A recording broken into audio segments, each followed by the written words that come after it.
messed up. I didn't hit record. So I just got the frame that's going to be starting to be built up. Now I do have some good old some tight bond here. This stuff is just going to kind of, I'm over, you know, compensating, I would say. I know that pond shield's going in here, but for everything as far as like where the 2x4s hit the 3/8 inch thick birch wood, I'm just going to kind of get a bead, and we're going to go along the hole inside. And then when obviously I do these, I'll do the same thing because I'm double stacking the frame up on these 2x4s. I'll do the same thing in that crack. So as you can see, it looks pretty solid. It's all nice and smooth throughout the whole corners and the front side. So I'm kind of happy with that. It looks good. Now I'm going to go outside. We're going to work on building the borders for each side here. And then it's time to just start stacking wood upon wood.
Right, so the skeleton's pretty much complete, as you can see. This is actually way too tall. These braces that come up and down right here, that should be the same size as the back, but it's not. I incorrectly did it, which is kind of crappy. This is two 2x4s to the right of the screen over here. Now that represents the top of the brace of the tank that the glass is going to be sat on. So now, as you can see here, from the bottom of the tank to the top of the 2x4s is the actual height that I need. Unlike over here, it's way too tall, so the glass piece wouldn't even be able to like fit in this section. So now I have to come out here and cut all of these all over again, and pretty much what I end up doing is I just grab a bloody sawzall blade and I just sawzall the absolute crap out of every single joist that I put in. And let me tell you what, it was the longest process of my life, because what sucked about the whole situation is I couldn't just run a circular saw all the way through it, all the way across it. I legitimately just had to get my sawzall and cut them each and every single bloody one.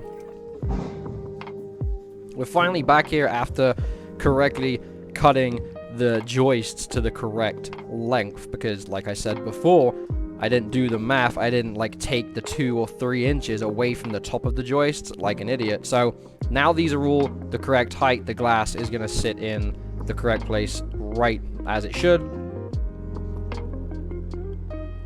Pretty much just making sure this is straight and level, because if you didn't know, if you end up building a tank like this, everything pretty much has to be spot on, because if you don't, and something's warped or at a different angle, or even to the point of like bowing, then your tank is obviously going to fail, because what happens to wood, it obviously flexes, it moves like...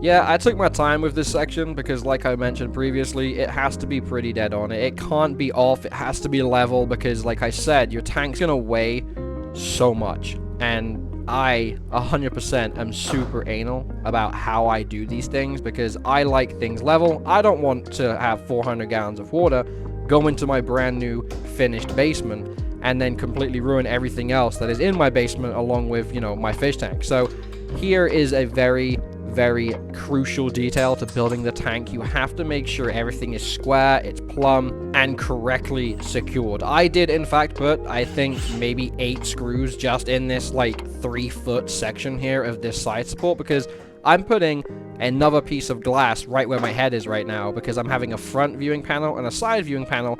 I'm not going to do the back panel because you can't see it because there's a wall there. And my desk is actually right to the, you know, the side of where the small window goes. So I wanted that viewing panel there just so I can see my fish and, you know, my build and my pride and joy swimming around happy as days.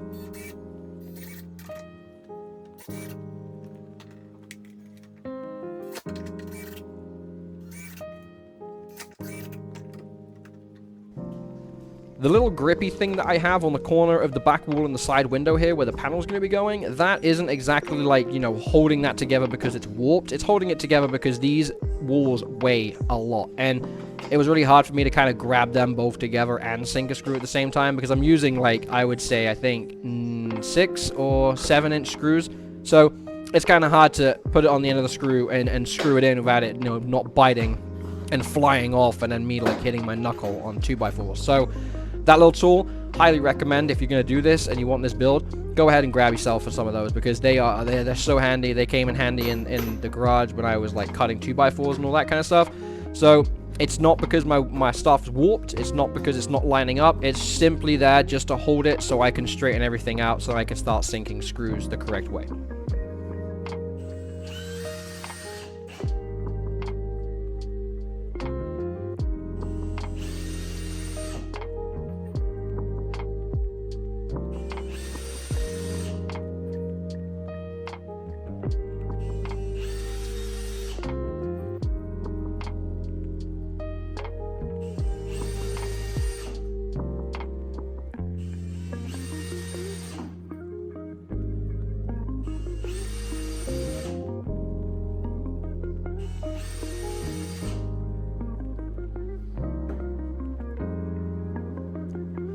Again, we're back here with the level, making sure everything is completely level. I don't want it outside of the bloody line. I want it in the middle. I don't want it breaking the line. I want it dead on, because like everybody says, we want our water within the tank and not outside the tank.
Left side wall is about to go in now, and I will say at this point in the build, I was kind of seeing how far this build has currently come. And like for someone like me who knows how to use a drill, right, knows how to cut wood, has never ever even thought about building a 400-gallon aquarium made out of wood, by the way, that has to be structural and the integrity has to be perfect.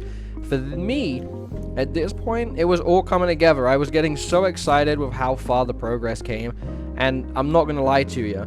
Will this leak? Probably not, but we'll see. And the pond shield's going to be the hardest thing for me to do, probably, because I'm not very good with, like, you know, adding and subtracting and doing, like, 2 parts to 1 part, and, like, that probably sounds really stupid, and most people on the internet might say, well, it's pretty easy, you just mix 2 parts to 1 part of the can, etc., etc. But I got ADHD and ADD and all that kind of stuff, so my mind's kind of stupid. Fish keeping booty of the year goes to Noisy Aquatics here.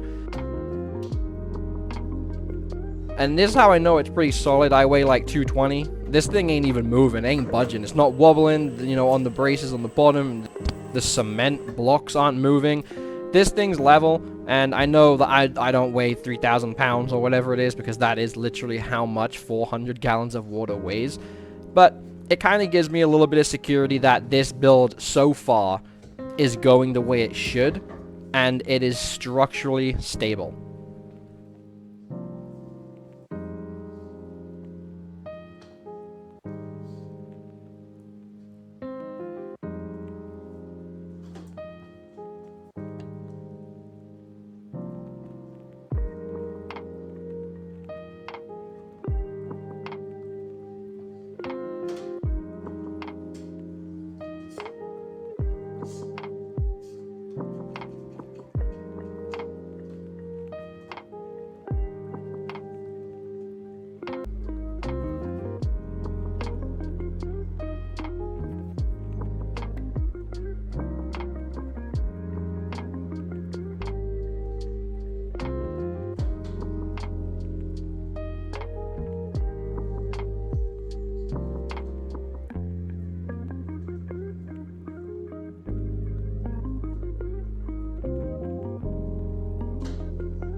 After a long, gruesome battle with cutting wood, making sure it's straight, making sure everything's level, and coming out the way I wanted it, we're finally screwing in the glass panel brace for the front of the fish tank. As you can see, I have 4 2x4s that are screwed directly into each other, and then they're going to be braced on the right side where the other glass panel is going to be going. I only do have 2 2x4s screwed into each other on the right and left side. The only ones that have the 4 2x4s screwed are going to be the front and the back. I will give King of DIY the credit for the type of build this is, because I am technically just using his design methods to his 16-foot tank, and his hasn't leaked, his hasn't broken, he did it all the correct way. So that's why it is built the way it is, because I want my tank to be just an absolute beast. I don't want this thing to break. From the width on the left and the right, they're a little bit different. I ain't gonna worry about it. I did have to shim some, just a tad here, as you can see. That, I mean, this is solid. It ain't going nowhere. This thing is like an absolute tank. So I'm not too worried about it caving out when I put water in it, and all, you know, the pond shield cracking if it needs to settle. Like, this is the whole point of building this. It's just to see if A, I can do it, I wanted to do it, and C, it's obviously for my fish. So we're doing everything we can here probably, but we have this cross frame. And if I lift this up and show you guys, this is what you want to hear. When you cut something and then you slide it, this is what you want to hear right here. Just listen to this. That is what you want to hear, man. You want to hear it just slightly scrape. That means your measurement is spot on. It's not going anywhere.